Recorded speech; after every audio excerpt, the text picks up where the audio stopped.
तो स्वागत है एक और नए वीडियो में कक्षा 10 की हिंदी की तैयारी में।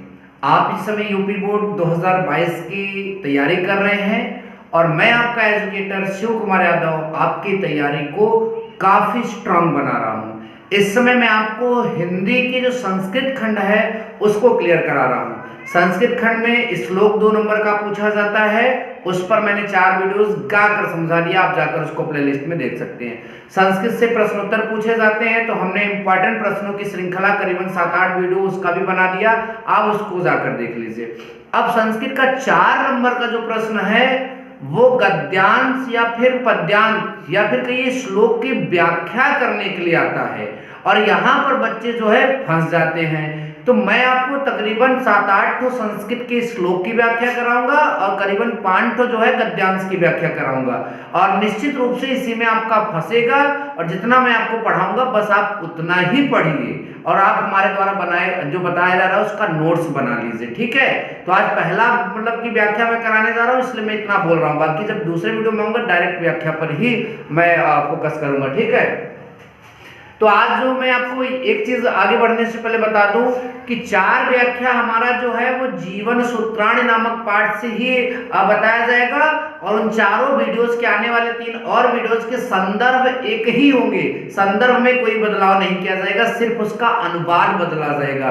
तो ये ध्यान दीजिएगा, 4 वीडियो जो आपको मिलेगी और चारों वीडियो का कॉन्सेप्ट इतना जबरदस्त है कि आपको संदर्भ याद करने की भी जरूरत नहीं है। खैर चलिए, पहला श्लोक जो है हमने यहाँ पर लिया है, क्या लिखा है वो ध्यान से पहले पढ़ेंगे, तब संदर्भ बताएंगे, तब अनुवाद करेंगे। किम स्विद गुरुतरम भूमे किम सुद तरम च खात किम स्विद शीघ्रतरम वातात किम स्विद बहुतरम त्रीणात। ठीक है, अब इसका हम पहले लिखेंगे संदर्भ, फिर हम आपको कराएंगे अनुवाद। तो किसी भी संस्कृत में जितने भी संदर्भ आप लिखोगे ऐसे लिखोगे, प्रस्तुत श्लोक, क्योंकि ये श्लोक है और अगर गद्यांश रहेगा तो गद्यांश लिखा जाएगा, ठीक है। पहले मैं श्लोक आपको बता रहा हूं। तो प्रस्तुत श्लोक हमारी पाठ्य पुस्तक के, अब देखिए संस्कृत खंड से लिया गया है इसलिए इसे आप काली पेन से लिख लेंगे, ठीक है।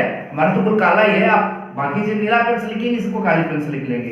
तो प्रस्तुत श्लोक हमारी पाठ्य पुस्तक के संस्कृत खंड में संकलित, मतलब उसमें दिया गया, ठीक है, में संकलित, अब ये पाठ का नाम है तो इसको भी आप काला कर देंगे, ठीक है, जीवन सूत्राणि नामक पाठ से लिया गया है। तो इसका 1 नंबर मिलेगा आपको। फिर से देखिए, प्रस्तुत श्लोक हमारी पाठ्य पुस्तक के संस्कृत खंड में संकलित जीवन सूत्राणि नामक पाठ से लिया गया है, इतने का 1 नंबर मिल जाएगा। अब अनुवाद ध्यान दीजिए, ये जो श्लोक है ये यक्ष द्वारा युधिष्ठिर से किए गए प्रश्नों का है, इसलिए यहाँ पर लिखा है यक्ष युधिष्ठिर से पूछता है। यक्ष जो है प्रश्न पूछता है, क्या किम स्विद गुरुतरम भूमे, कि पूछता है कि भूमि से भारी क्या है।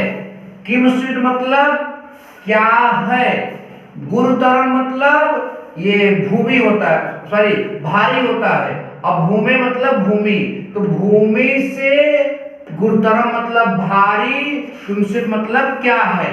तो भूमि इतने का अर्थ होगा, ध्यान दीजिए, इतने का अर्थ पहले बनाइए, भूमि से भारी क्या है, भूमि से भारी क्या है।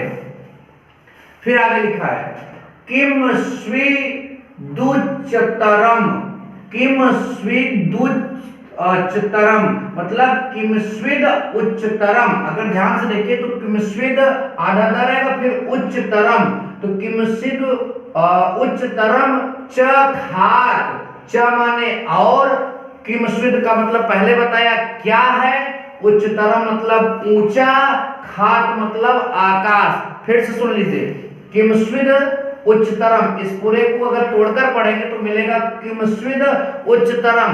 किम स्विद का मतलब क्या है, उच्चतरम मतलब ऊंचा, चा मतलब और, मतलब इसके बाद और लगाओगे, और खात का मतलब होता है आकाश। तो यहाँ पर मैंने लिखा भी है कि आकाश से भी ऊंचा क्या है, आकाश से भी ऊंचा क्या है। ध्यान दीजिए, आई होप कि आपको समझ में आ रहा है। किम स्वित, ठीक है, ध्यान दीजिए, किम स्वित वही क्या है, शीघ्रतरम मतलब तेज चलने वाला, वातात मतलब वायु से, तो वायु से तेज चलने वाला क्या है, वायु से तेज चलने वाला क्या है। आगे देखते हैं, किम स्विद बहुतरम त्रिणात, किम स्विद मतलब क्या है, बहुतरम, बहुतरम त्रिणात मतलब बहुतरम त्रिणात मतलब अधिक, और त्रिणात मतलब तिनका होना, तिनके से भी अधिक दुर्बल क्या है। तो इसका अर्थ होगा कि पृथ्वी सॉरी भूमि से भारी क्या है, इसका अर्थ होगा आकाश से भी ऊंचा क्या है, इसका अर्थ है कि हवा से भी तेज चलने वाला क्या है, और किमस्वित बहुतरम त्रिणात का मतलब तिनके से भी अधिक दुर्बल, क्षीण मतलब कमजोर क्या है। आई होप कि आप सभी को मेरा ये वीडियो बहुत पसंद आया, तो please like and share and subscribe. Thank you so much. जय हिंद, वंदे मातरम।